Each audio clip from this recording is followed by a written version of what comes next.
নমস্কার, আমি অন্তি। আমার আরও একটি ব্লগে সবাইকে স্বাগত। আজ মঙ্গলবার, আজ নতুন জায়গা মনে হচ্ছে তো। এটা আমার বাপের বাড়ি। এর আগে যারা ভিডিও দেখেছো তারা তো দেখেছো এটা আমার বাবার বাড়ি। আমি এর আগেও একদিন এসেছিলাম নববর্ষের দিন, তা ভোট দিতে এসেছি। কাল ভোট, সেই কারণে আজ আসা। আর সকাল সকাল বরের ডিউটি দেখো, তাই কি করব, বাবার বাড়ি এসেও ছুটি নেই, সকাল সকাল রান্নাঘরে ঢুকতেই হলো। ওই কথায় আছে না, ঢেকে স্বর্গে গেলেও ধান ভাঙে, আমার অবস্থা হচ্ছে সেই দশা। কারণ মায়ের শরীরটা ভালো না, আর বাচ্চারা ছোটো তো, মাই বেশি দেখাশোনা করে। আমি আসলে রান্নাঘরেই ঢুকি। আর ওই নিয়মিত ভাত মা বসিয়ে দিয়েছে সকাল সকাল। এটা একটা সুবিধা, আসলে না সকালবেলা উঠেই আমাকে ভাত বসাতে হয় না, মাই বসিয়ে দেয়। আর এদিকে দেখো আম দিয়ে ডাল বসিয়ে দিয়েছি, সেই আম ডাল পুরো গরম জুড়ে এখন মায়ের রান্নাঘরেও আমি যে কদিন আছি আম ডালই দেখতে পাবা। তাই এদিকে আম দিয়ে ডাল বসিয়ে দিয়েছি আর ওইদিকে ভাত বসিয়ে দিয়েছি। আর আগের দিন রাতে এখানে এসেও সব কিছু কেটে রেখে দিয়েছিলাম। এখান থেকে দেখো কেটেছি হচ্ছে আলু কাঁচকলা দিয়ে মাছের ঝোল করব বলে আলু কাঁচকলা কেটেছি। আর করব নোটে শাক। অনেক দিন নোটে শাক খাই না, বাবা রেখেছিল, তো এসে দেখি ফ্রিজে রয়েছে, তাই সেগুলো বের করে নিয়েছি। আর এদিকে হবে মাছ, কিছুটা কাতলা মাছ আছে, আর কিছুটা আছে হচ্ছে তেলাপিয়া মাছের মাথা, আর আছে হচ্ছে কটা মোরলা মাছ। এইসব মিলিয়ে মিশিয়ে রান্না হবে। মোরলা মাছ দিয়ে করব চচ্চড়ি, আর কাতলা আর ওই কী বলে ওটাকে তেলাপিয়া দিয়ে করব আলু কাঁচকলা দিয়ে মাছের ঝোল, ডাল আর শাক। এই হচ্ছে আজকের মেনু। আর এদিক দিয়ে দেখো ভাতটা হয়ে গেছে, ভাতটা উপর দিয়ে দিয়েছি, আর এদিক দিয়ে মাছটা ভাজতে দিয়ে দেবো। কি জানো তো, যখন শ্বশুরবাড়ি থাকি সব কিছু কি সুন্দর টাইমে হয়ে যায়, কত সকাল উঠে পড়ি, একা হাতে সমস্ত কাজ করি। আর যেই বাপের বাড়ি আসি তখনই জানো তো কোনো কিছু করতে ইচ্ছা করে না, কোনো কাজ করতে ইচ্ছা করে না। আমি এখানে আসলে সেরকম কাজ করিও না, ইচ্ছাই করে না, ঘুমই ভাঙে কত বেলায়। এমনও হয়েছে জানো, বর ডিউটি চলে গেছে, আমি এখন তখনও ঘুমে। আর ওই দিক দিয়ে দেখো বাইরের আকাশটা কি সুন্দর ছিল, আর প্রচুর পাখি আসে ওই গাছের ওইখানে। তারপর ওই তারে, কারেন্টের তারে প্রচুর প্রচুর পাখি আসে। আমাদের বাড়ির উল্টো দিকে যেখানে তার দেখলে কারেন্টের, সেখানে একটা পুকুর আছে, সেই পুকুরে মাছ চাষ করে। ওই যে মা মাঝে মাঝে আমাকে মাছ পাঠায় বলি না, এই পুকুরের মাছই আমাকে মা পাঠায়। আর ওই পুকুরে অনেক পাখি আসে মাছ খেতে, তা ওইখানে প্রচুর ধরনের পাখি দেখতে পাওয়া যায় এই কারণেই, তা ভালোই লাগে। আর এদিকে দেখো গল্পে গল্পে আমার ডালটাও ফোড়ন দেওয়া হয়ে গেছে। আর ওইদিকে মাছ তরকারির জন্য আলু কাঁচকলাও ভাজছি, ওটা ভেজে নামিয়ে নিয়ে এখন মশলা দিয়ে দিচ্ছি। মা এদিকে মশলা করে দিয়েছিল আজকে শিলে, ওই আদা জিরে কাঁচা লঙ্কা একসাথে বেটে দিয়েছিল আলু কাঁচকলার ঝোলের জন্যে। আর ওই মশলাটা ফুটে উঠেছে, এখন দিয়ে দিয়েছি আলু কাঁচকলা। এটা নিয়ে একটু কষিয়ে নেবো, কষিয়ে নিয়ে তারপর ঝোল দেবো। আর ওইদিকে বসিয়ে দিয়েছি শাক, রসুন থেতো করে দিয়েছি তেলে, তারপর পেঁয়াজ লঙ্কাটা একটু নরম হয়ে আসলে তারপর দিয়ে দিব ওই নোটের শাকটা। ওইদিকে শাকটাও হতে থাক আর এদিকে মাছের ঝোলটাও হতে থাক। চলো তোমাদের আজ কিছু কমেন্ট পড়ি। শাকিনা রাজেশ আমাকে কমেন্ট করেছে, তোমার কাজগুলো খুব ভালো লাগে আমার দেখতে, খুব সুন্দর করে গুছিয়ে কাজ করো তুমি, অনেক কিছুই রান্না করেছো, অনেক খুশি হলাম আমার কমেন্ট পড়েছো। ইমা, কেন পড়বো না, তোমার সাথেও আলাপ হয়ে তোমার কমেন্ট পড়ে আমার খুব ভালো লেগেছে গো। আবার কমেন্ট করেছে, এখন কোথায় আছো গো, দুষ্টু সোনার ভিডিওটা পোস্ট করো দেখবো, তোমার বাড়িঘর খুব সুন্দর পরিপাটি করে রেখেছো তুমি। আমি এখন বাড়ি এসছি গো, ভোট চলছে তো ভোট দিতে এসছি। আর দুষ্টু সোনার ভিডিওটা অবশ্যই দেব। সুদেশনা কমেন্ট করেছে, আমি যাচ্ছি চাউমিন খেতে, অবশ্যই আয়, তোর নিমন্ত্রণ রইল, তোর যেদিন সময় হয় যেদিন ইচ্ছা হয় তুই অবশ্যই আসবি। দিকে দেখো মোরলা মাছ ভেজে নিয়েছি চচ্চড়ি করব বলে। এই চচ্চড়িটা আমাদের বাড়ির সবাই ভীষণ ভালোবাসে, আর এই ছোটো মাছ খেতেও খুব ভালোবাসে।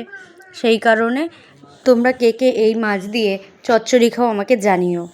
আর দেখো এদিক দিয়ে তেলে কালো জিরে ফোড়ন দিয়ে দিয়েছি, তারপর কাঁচা লঙ্কা পেঁয়াজ এটা দিয়ে নুন হলুদ দিয়ে একটু ভাজবো। তারপরে যত সবজি কেটেছি ঘরে যা ছিল সব কেটেছি, সেটা দিয়ে একটু কষিয়ে নেব। আর এদিকে দেখো আমি বাড়ি এসেছি পরে মা সেই অনেকগুলো বিছানা তো জমিয়েছিল কাচবে বলে, আমি বলছি দাও আমি মেশিনে দিয়ে দিই, তুমি ছেলেকেই ধরো। তা নাতি ধরেছে আর আমি ওই দিক দিয়ে মেশিনে কাপড়গুলো দিয়েছি, হতে থাক। এদিক দিয়ে বর ডিউটি যাবে বললাম, সেই কারণে ও টিফিনগুলোও গুছিয়ে নিচ্ছি। আমি মাঝে মাঝে বরকে রাগ করে বলি, এরপরে যখন তোমার ডিউটি থাকবে তোমায় নিয়ে আমি আর বাড়ি যাব না, বা এখানেও আমাকে করতে হয়, বাড়ি গিয়েও তোমার জন্য করতে হয়, তাহলে ছুটির দিনগুলোই তুমি শ্বশুর বাড়ি যাবে, নচেত তোমার যাওয়া লাগবে না। কিন্তু যখন আসি তখন আর রেখে আসতে পারি না, কোথাও তো যায় না।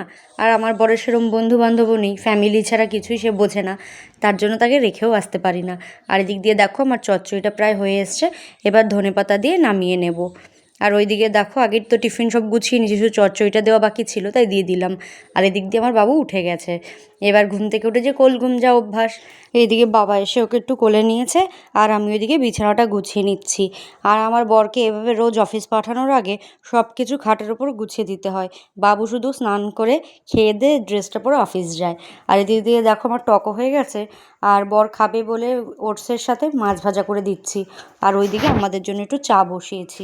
আর এদিক দিয়ে দেখো বর রেডি হচ্ছে ডিউটি যাবে বলে। তা আমি চা হয়ে গেছে বলে নিয়ে এসেছি, মা আছে আমি আর ভাই খাবো চা, সেজন্য নিয়ে আসছি। আর এখান দিয়ে ছেলে দেখো বায়না করছে তখন থেকেই, বাবা মিষ্টি নিয়ে এসছে ওর জন্য। ও এসেই বলেছে দাদুকে, দাদু মিষ্টি খাবো। আর ও বলতে যতক্ষণ, দাদু আর ওর দাদা আনতে ততক্ষণ। তা মিষ্টি নিয়ে এসছে সকাল সকাল গিয়ে, বাবা সেটা দেখতে পেয়ে এখন জেদ করছে খাবে। ওকে এক্ষুনি খুলে দাও, এই সকালবেলাও এখন রসগোল্লা খাবে। ঠিক আছে, এর জন্য ওকে দেবো। আর ওর বাবা ওইখান দিয়ে আমাকে বলে যাচ্ছে এত সকালে না খাইয়ে কিন্তু মিষ্টি দেবে না, আর একটু পরে মিষ্টি দেবে। কে শোনে কার কথা, ওর জন্য আমার এখন থেকেই মুখ শুনতে হয়। ওই যে মিষ্টি দিয়েছি, দিদা আর নাতি মিলে মিষ্টি আর চা খাচ্ছে, আর ওর বাবা বেরোচ্ছে বলে আমি যাচ্ছি গেটে যে এগিয়ে দিয়ে আসি। আর এখান দিয়েও নিজে নিজেই মিষ্টি খাবে। এখন সব কিছু একা হাতেই খেতে পছন্দ করে ও। আর এদিক দিয়ে দেখো বাবা মাছ রাখছে বাড়ি থেকেই। আর এই যে এটা আমাদের বাড়ি আর দোকান। আর এদিকে দেখো ও গেছে মাছ আনতে। সবসময় ও হেল্প করতে পছন্দ করে এখন থেকেই, মা আমি হেল্প করি, আমি হেল্প করি। ও খুব হেল্প করতে চায়, হেল্প করতে গেলে আরও কাজ বেশি করে আমাকে বাড়িয়ে দেয়, সেগুলোকে আমার ঠিক করতে হয়। আর এদিকে দেখো আমি রান্নাঘরটা পরিষ্কার করে নিয়েছি। আর ওই যে মেশিনে কাপড় দিয়েছিলাম সেগুলোও কাঁচা হয়ে গেছে, সেগুলো এখন মেলে দিয়ে আসবো। বাইরে প্রচণ্ড হাওয়া দিচ্ছে, এখন অতটা রোদের তাপ নেই।